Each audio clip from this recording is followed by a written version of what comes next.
अस्सलामुअलैकुम स्टूडेंट्स। अभी course electrical principle of electrical के हवाले से लेक्चर नंबर 6 है और आज हम चैप्टर नंबर 8 स्टार्ट कर रहे हैं, single phase AC circuit paper B का कोर्स।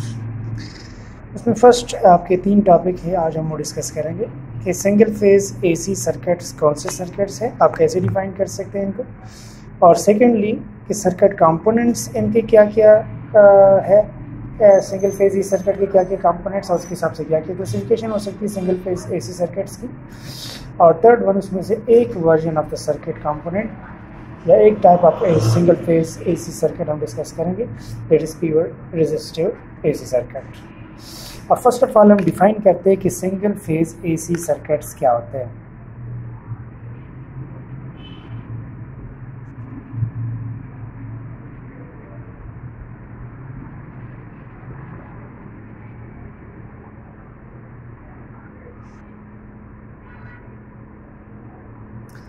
डिफिनीशन इसकी ये बनती है, अगर आपको किसी भी सर्किट में सप्लाई के सिर्फ 2 वायर नज़र आ जाए, उसमें एक वायर आपका फेज वायर होगा जिसको हम गर्म तार भी कहते हैं, और एक वायर आपके पास क्या होगा, न्यूट्रल होगा, जो कि करंट के लिए वापसी के रास्ते के तौर पर काम करेगा। तो अगर ऐसा सर्किट है कि जिसमें सप्लाई की 2 तार आ रही है, तो ऐसा circuit single phase AC circuit कहलाता है। इन 2 तारों के नाम क्या होंगे, एक फेज की तार होगी जिसको गर्म तार भी कह सकते हैं, और एक न्यूट्रल की तार होगी जिसको हम न्यूट्रल वायर कह सकते हैं। ये रिटर्न पाथ के तौर पर या करंट के लिए वापसी का रास्ता बनाती है।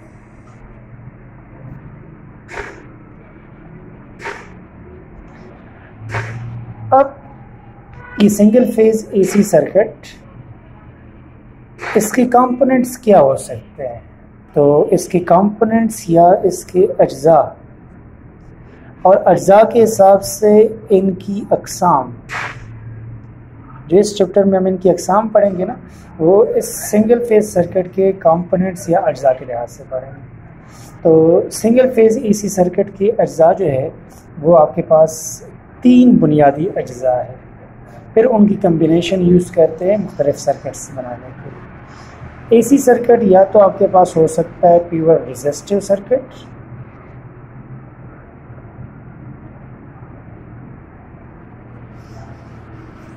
या तो होगा आपके पास प्योर इंडक्टिव, मतलब उसमें सिर्फ कॉइल लगी होगी, प्योर कॉइल, इसको एल सर्किट भी कहते हैं। रेजिस्टिव सर्किट को आर सर्किट कहते हैं। ये टाइप ऑफ सर्किट के नीचे अज्जा में 3 अज्जा है, आर, एल और सी।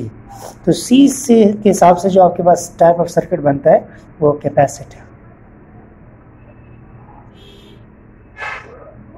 तो अभी तक ये जो 3 हमने वर्जन पढ़ी, टाइप पढ़ लिए हैं, ये देखें यहाँ पे ये 3 टाइप है। रेजिस्टिव सर्किट जिसमें सिर्फ रेजिस्टर लगा होता है, रेजिस्टेंस लगी होती हैं। इंडक्टिव सर्किट जिसमें सिर्फ कॉइल यानी कि इंडक्टेंस लगी होती हैं, और खालिस इंडक्टेंस। और कैपेसिटिव सर्किट जिसमें सिर्फ कैपेसिटर लगा होता है, कैपेसिटेंस की वजह से ये कैपेसिटिव सर्किट बन जाता है। अब बाकी सर्किट जो इसकी टाइप्स बनती हैं वो इनके कम्बिनेशन, अज्जा यही 3 होंगे, इनको कंबाइन करेंगे और इनसे मुख्तलिफ। अब वो चीज़ें मैं यहाँ पे लिखूँगा। अगर हम आर और एल को कंबाइन करेंगे तो ये आर एल सर्किट बन जाता है। तो 4th type of single phase AC circuit is R L circuit. अगर हम आर और सी को दोनों से सर्किट बना रहे कोई, तो ये हमारे पास क्या होगा, आर सी सर्किट।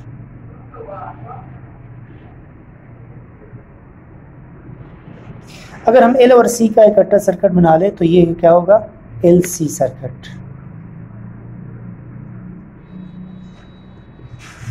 अगर तीनों को मिला के एक सर्किट बना ले तो हमारे पास क्या होगा, आर एल सी सर्किट। तो लास्ट वर्जन ऑफ सर्किट क्या है हमारे पास, आर एल सी। तो मैं ये एग्जाम मिटा रहा हूँ यहाँ पे, तो ये आर एल सी सर्किट। तो आप कह सकते हैं कि type of single phase E circuit, 1 resistive, 2 inductive circuit, third आपके पास कैपेसिटिव सर्किट है, फोर्थ आर एल सर्किट है, 5th RC सर्किट है, 6th LC सर्किट और 7th RLC सर्किट। तो इन सर्किट में से कोई भी एक सर्किट आपका क्या होगा, ये सिंगल फेज ई सर्किट के एग्जाम्पल में आप दे सकते हैं कि ये इन एग्जाम्पल में से कोई एक सर्किट आप सिंगल फेज ई सर्किट का बना सकते हैं। इन कंपोनेंट से ये ब्रेकर बनता है। बुनियादी 3 कंपोनेंट मैंने आपको बता दिए, रजिस्टर, इंडक्टर यानी कि कॉइल, कैपेसिटर यानी कि 2 प्लेट वाला कैपेसिटर। अब जो फर्स्ट हमारा इसमें वर्जन है वो रजिस्टर, प्योर रजिस्टर, खालिस रजिस्टर सर्किट। तो आज हम इसकी प्रॉपर्टीज़ और इसका सर्किट बनाएंगे कि ये कैसे काम करता है और इनकी प्रॉपर्टीज़ क्या है, और बाकी जो टाइप ऑफ सर्किट्स हैं वो इंशाल्लाह ऑनवर्ड लेक्चर में हम डिस्कस करेंगे। तो आज के जो फर्स्ट फॉर्मल टॉपिक है इस चैप्टर का वो है प्योर रजिस्टर सर्किट यानी कि खालिस रजिस्टर सर्किट।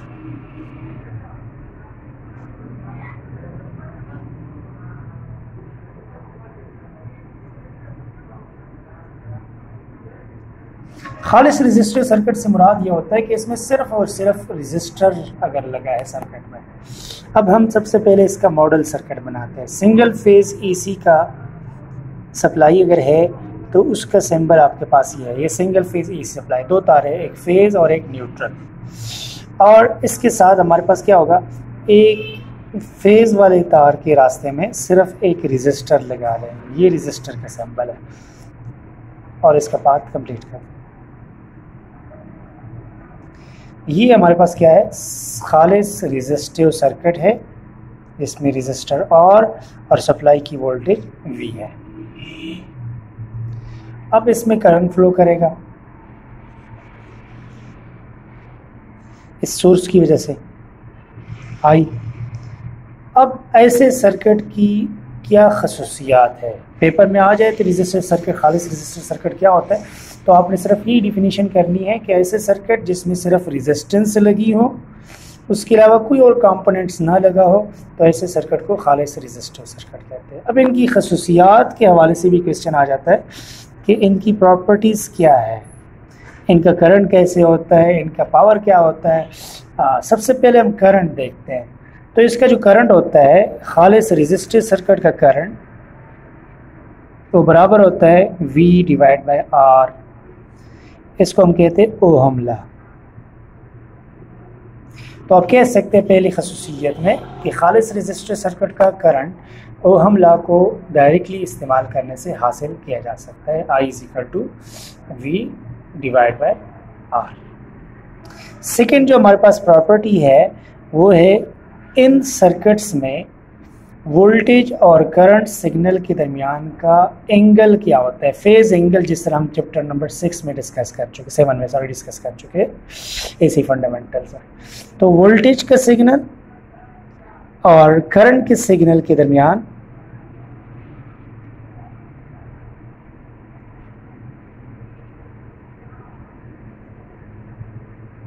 वोल्टेज और करंट के सिग्नल का फेज डिफरेंस 0 होता है।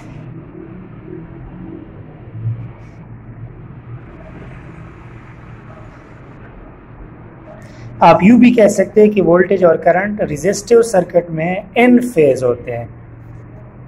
N phase last time discuss कर चुके हैं। एन फेज से मुराद क्या होता है कि वोल्टेज करंट दोनों 0 से स्टार्ट होते हैं। थर्ड जो हमारे पास प्रॉपर्टी है, खसूसियत है खालिस रजिस्टर सर्किट की, इनका पावर फैक्टर हमने बताना होता है।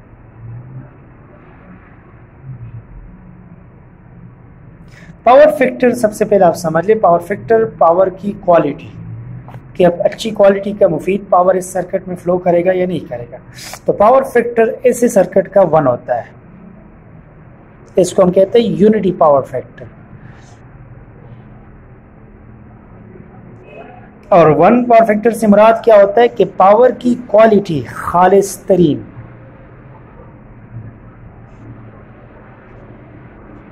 खालिस सूरत में आपका पावर फ्लो करता है, और ये पावर खालिस पावर होता है इसमें।